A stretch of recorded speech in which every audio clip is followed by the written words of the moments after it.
Well, good morning and welcome to Cityline. It is wonderful to be in your home.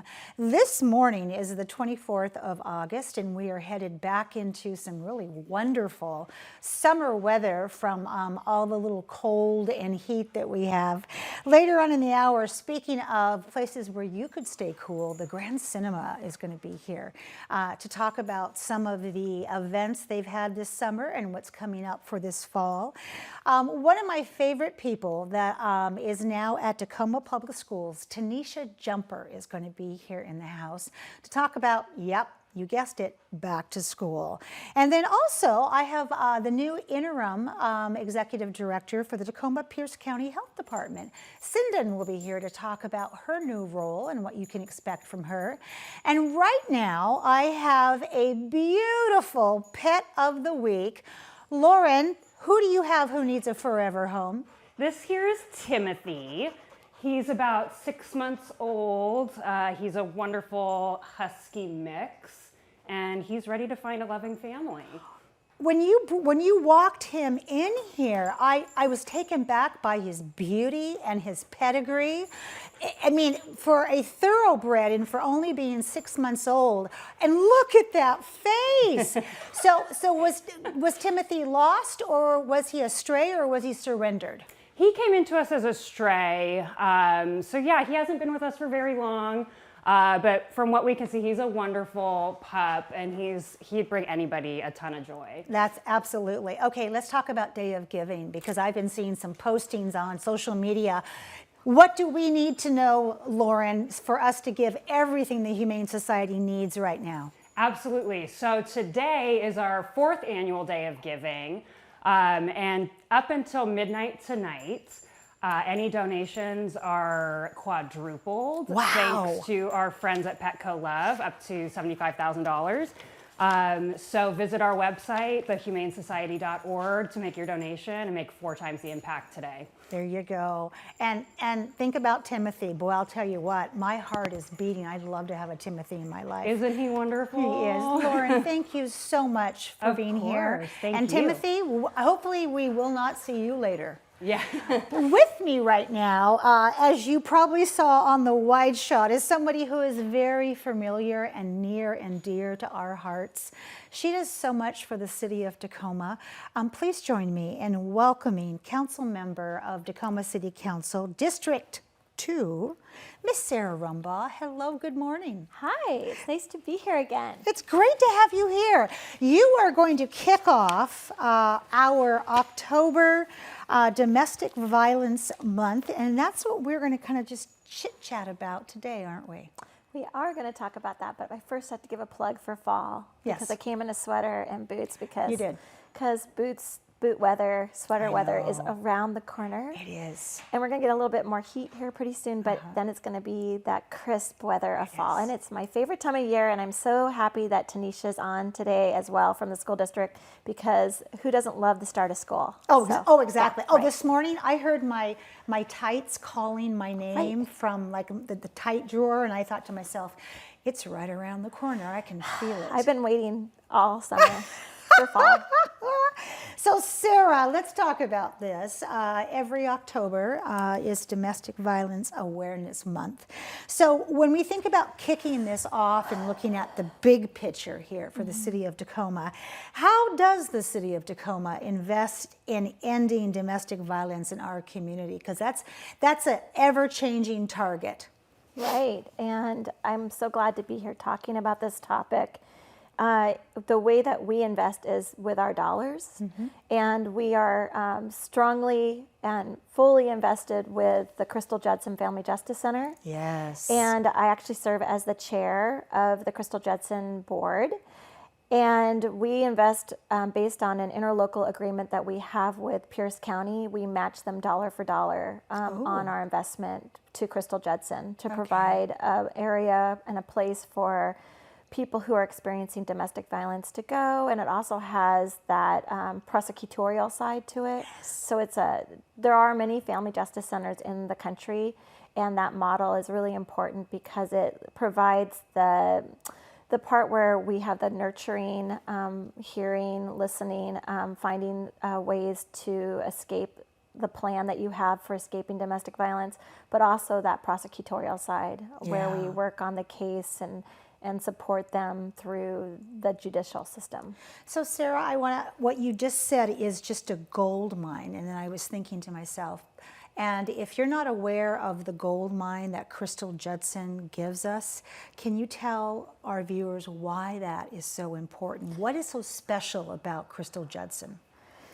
Well, it came from a really traumatic time in our community, and I didn't live here when that happened, but a woman who was estranged from her husband, who was a police officer, was shot and killed in her car. And then he killed himself and left these two wonderful children, Right. without parents. Crystal Judson is the name of the woman, and that's how the Crystal Judson Family Justice Center has its name. The work that they do is supporting our full community in the trauma of domestic violence. And Yeah. domestic violence happens to a lot of different people. It doesn't just happen to people who look like us, Nope. but people who are Black and brown, people who are Hispanic, Latino, people who are gender, non-gender specific. Yes. But we know that it happens to a lot of different people in our community, and that is one resource that you can go to for Exactly. help if you're experiencing domestic violence. And they receive thousands of calls every year to their hotline for help and to talk to someone. They have people who speak in different languages so that they can take in those calls. And I really feel like it's a great community resource, and I'm glad to be on this board serving our Absolutely. community. And what has your experience been like as the chair? Because I know you in so many iterations. I know you from being on the Human Rights Council with me. I know you in terms of being on Rebuilding Hope, another wonderful organization that is doing great work here against domestic violence, as the Y does. So how did you, given all that you are, Sarah Rumbaugh, Council Member Sarah Rumbaugh, how did you say yes to Crystal Judson? Wow. So I have to really say that the reason that I care about this issue is because I care so much about sexual assault and rape, and the understanding of the relationship between that and domestic violence. These are things that happen because there's control. And I'm not an expert on all of this, so there's people out there who really know about this, but as a policy maker, Yes. being on the Crystal Judson Family Justice Center is an opportunity to meet. We have a domestic violence commission that meets once a month, and Council Member Hitchen has been, Janie Hitchen. Yes. She's my counterpart from the county. I love her. She has been the other part of this, and she has helped run that domestic violence commission, and that provides a place for a lot of different nonprofit providers to come and people who work in that agency to have a voice, to come with their issues and ways that we might make sure that we're not missing something on the continuum when we start talking about domestic violence. So, for instance, one of the things that Councilmember Hitchen, and I'm just going to call her Janie, because she Please and do, I are because like, she would say that. yes, Janie and I realized that we realize that there are gaps in the system. Yep. That we are not, for instance, one of the stories that sits with me is from an officer who was driving around listening to a woman report how she's being chased by her abuser. She has 3 kids in the car. She has nowhere to go, and he didn't have anywhere to send her. So we are missing an opportunity to provide people housing who are trying to get out of these situations. So Councilmember Hitchen, Janie, put some money towards a study where we went and had an organization that interviewed all the different providers in domestic violence and sexual assault and rape and even the police are part of it. And just we're part of this survey to figure out what are we doing really well and what could we be doing more of. And one of the things that we realize is that we need to provide the police or other people vouchers for people to have a motel or hotel to go to for short term Absolutely. to get away from the abusers that they're trying to leave. And what you're talking about is such a holistic way of thinking. I'm looking at the clock going, how can we only have 2 minutes left in this segment? I want to have you the whole hour. Because Crystal Judson is a one-stop shop. Right. And so this story of this policeman who's listening to a woman being chased by her abuser, Crystal Judson, when you walk in, they have places for you to go. They have a Pierce County sheriff there. They're not going to send you on goose chases. They have somebody for your children. Right. So in these last few minutes, how can people, if they need support, where do you recommend they go, Sarah? Well, gosh, there is a lot of help in Pierce County, and just giving you one number.